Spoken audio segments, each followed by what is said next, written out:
Hi, welcome to your next tech startup. Today we are talking about open roles at Two Dots, and we have the founder and CEO, Henson. Hey everyone, my name is Henson Orser, and I'm the CEO and co-founder here. Two Dots is an AI underwriting and fraud prevention agent. So, just to give you a visual of what that means in plain English, I'd imagine everybody listening at some point has applied for an apartment rental and had to upload pictures of pay stubs or bank statements or photo IDs with their application.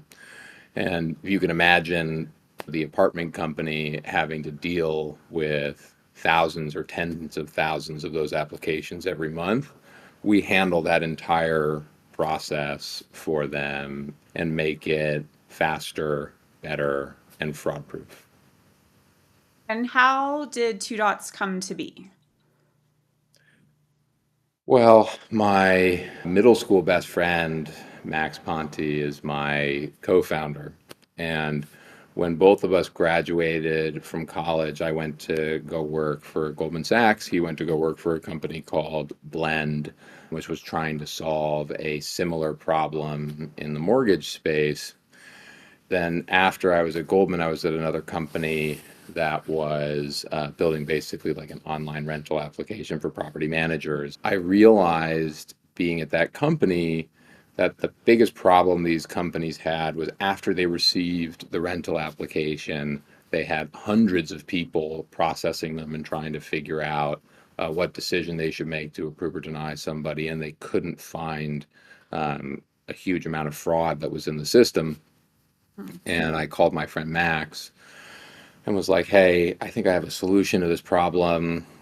It's a big problem in the property management market, but it's also a problem that basically every major consumer financial institution faces. And Max's response was, funnily enough, like I was working on trying to solve this problem years ago for another venture-backed company, and the technology and AI just wasn't good enough then. And I think it's like just getting good enough now to solve it. And that was a little over 3 years ago. And shortly after starting the company, we got into Y Combinator, and it's been a pretty crazy ride ever since. And you're a Series A. Tell me a little bit about kind of the funding and runway. Yeah, so we've raised $15 million since the company was started. 10 and a half of that was in a Series A last summer. But we're only 19 people, and we are getting close to eight figures in ARR and growing extremely quickly. So we haven't spent very much of the money that we have raised. You also relocated from Los Angeles to San Francisco. You're working out of Soma and looking for software engineers to join the team there. Yeah, exactly. We spent most of the last couple years in Los Angeles, but then we moved up to San Francisco towards the end of last year. We have an office in Soma right next to the Salesforce Tower. And we're definitely an in-office culture. We're flexible when we have to be, but people are working all different hours too. I'm sort of more like 7 a.m. to 7 or 9 p.m. And then my co-founder Max doesn't really show up until noon or something, but then works late. But yeah, we want people who are looking forward to being in an office and Mhm. working in person to solve hard problems with other smart people. Mhm.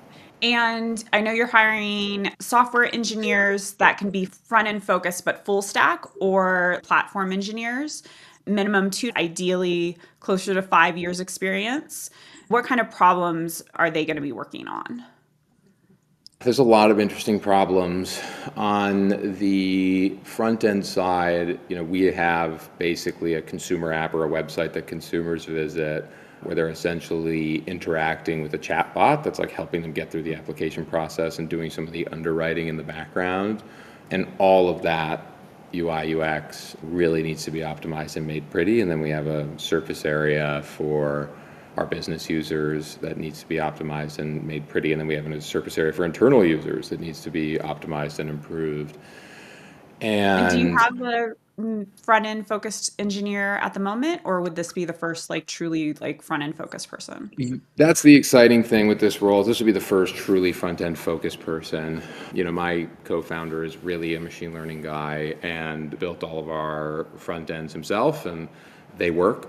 But this person would get to really own that entire surface area and own making it better end to end, which is like a very, very, very important thing for the company and for our users. And then on the platform side, you have a couple of platform engineers. The team as it's comprised today is a lot of sort of back end of machine learning focused folks, and they're working on a lot of like making the app work, business logic, serving LLM, but a significant amount of um, the code written is still in this kind of like we moved extremely fast to get something functional out of the gate, and I think we're looking for someone who can help make the entire thing much easier to work on and more stable as we scale. So that's like one category of platform person that like doesn't really exist here today. Mhm. But then there's a whole series of other,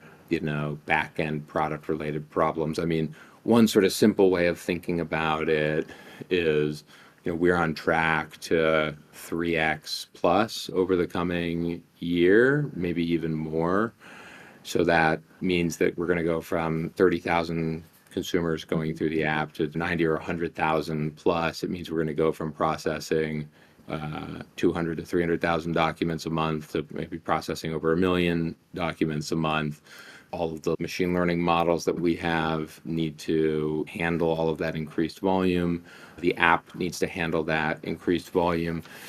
Mhm. And it's a relatively complicated app that has interactions across an operations team, a support team, consumers, business users, and it involves like a lot of automation. So there's the scaling of just like, hey, let's make the Yeah. infrastructure work. But I think that is like less of a problem, and more of the scaling thing is like making sure that the functionality of the app continues to work as volumes increase significantly. I know that you're looking for smart people who like to solve hard problems, and you're language agnostic in regards to who you're open to considering. What is your tech stack, and is there anything that you would say candidates really do need to have exposure to?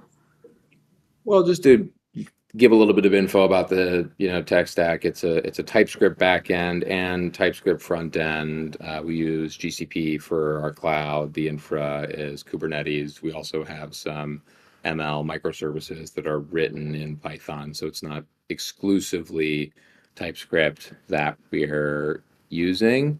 We're using a JavaScript framework called Redwood, and then Next.js, React, but yeah, we don't have any sort of hard requirements on language. We think the best engineers can pick up Mhm. any sort of relevant language, and it's more about people who enjoy solving hard problems. They really want to become a better engineer and learn more about engineering, and they love coding and engineering for the sake of it. And they Mhm. like working with other great engineers on hard problems. And then if you check those boxes, then like everything else we can figure out. Okay. So, for someone who feels like this role is a good fit for them, what does the interview process look like?